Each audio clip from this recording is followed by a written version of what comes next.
Now, to you as a leader, and I use that word with a slight smile, we do tend to overuse that word and apply it to too many people, quite frankly, in this industry, but I'll use that word nevertheless in its usual meaning of the word. In other words, you're doing stuff that people follow. You are leading folks. Here's the rhythm you engage in. All that we're teaching the new people, all that you're helping other people do, you do. The inviting of customers, the inviting of people to use the product, the inviting and following up and following up and following up, you do that. One, because it's the right thing to do. Two, because the best thing you can do for your existing legs is to build new legs. Gives you credibility, gives you experience. You can speak with current applicability in what's going on in the marketplace because you're doing it. And most importantly, your people see you doing what you're asking and inviting them to do. Do what I do, not what I say, is a hugely credible proposition. So do what you're asking others to do. Now, note the language. As well as that, you begin to follow up on your people. Exact same cadence. You ask them to do something, you do the getting started session, give them an assignment, you follow up on that. Follow up, follow up, follow up. As new people get started, you give them a call after their first day or two, how those invitations go. Join with them on those invitations. How that invitation to Nate go? What did you say? What did he say? What did you think you could have done better? What do you think you could maybe did really well? Follow up on your people. Be there as that coach, that mentor, that exemplar, and do it in a way that adds positively to their business and their life. And more importantly, does what you say it will do. One little trick I do in following up with my business partners is I always follow up in the early days about the same time every day.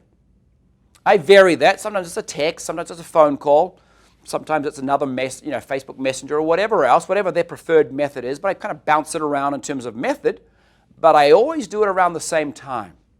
So let's say you're the new person, and I said, look, I'll follow up tomorrow to see how your invitations went tonight or tomorrow. And I'll do it at, say, 3 o'clock. Then my subsequent follow-ups are always around 3 o'clock. Did you do your invitations? Did you do your follow-up ones? Did you do your follow-up twos?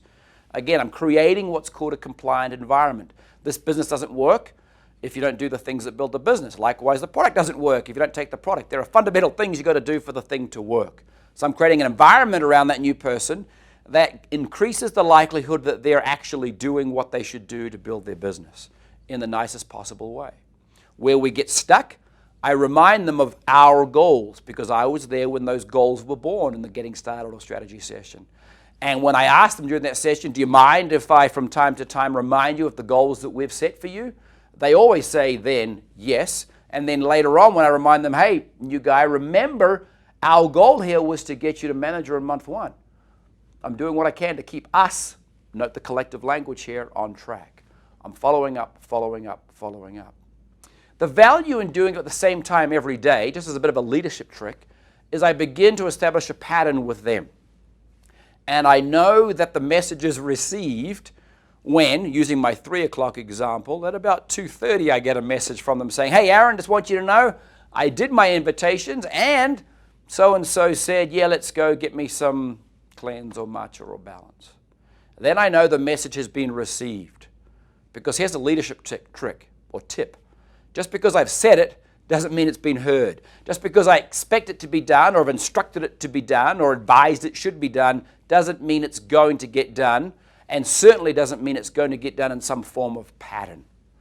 So yes, you're doing all the things you're asking your people to do in terms of sharing the product and evolving that into opportunity conversations and following up, but you're also following up on the people that are doing that exact same thing.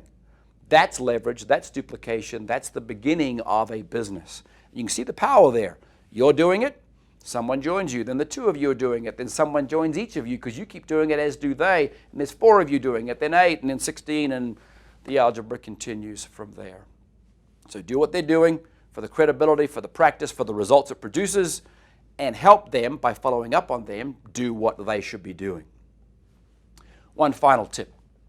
Now you've noticed that all my conversation is about an organic grassroots attraction, invitation, dare I say, recruiting strategy. That's what happens. That's what builds a business. That's what we teach. Now, once you've got some measure of experience, once you're doing that and you've got your people doing that, there is one other activity that you can do, note the language here again, as well as the front-end invitations, the following up on the people that are doing the front-end invitations, and that is this. Look for mid-range leaders in the industry, either past or present. After 35 plus years in the industry, millions of people passing through my organization and the observation of their data, I am convinced of this fact.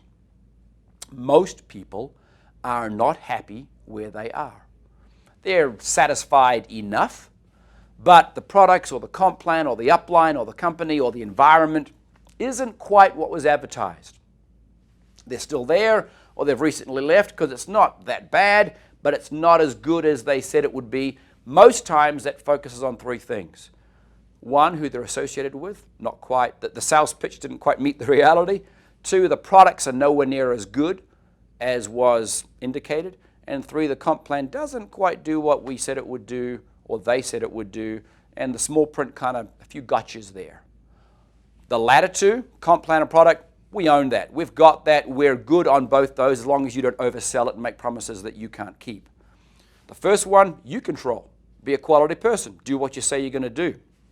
You do those things, you demonstrate those things, and you begin to invite, I would say, director level, plus or minus folks in other companies or with recent experience to come join us.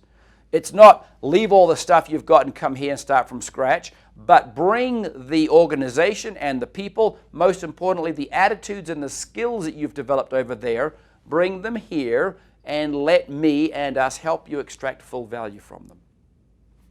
Why mid-range leaders? Well, because they're still doing the business. They understand what's involved in the business still. And, more importantly, there's no great ego there.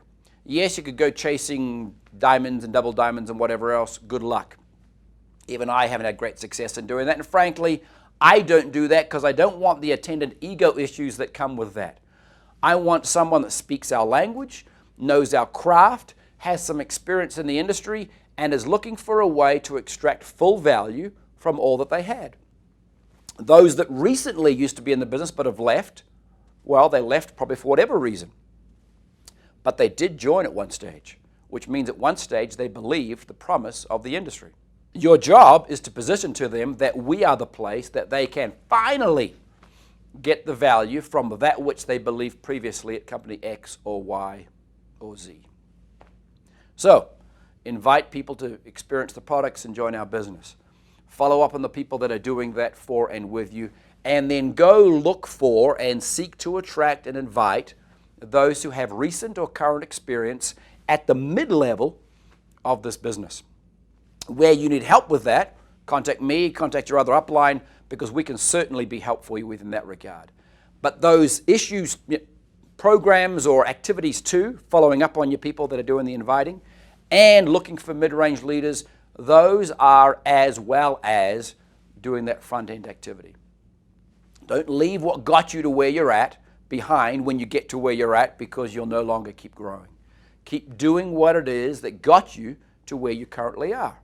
And then layer on top of that the new activities that will accelerate that and bring more leverage into your business.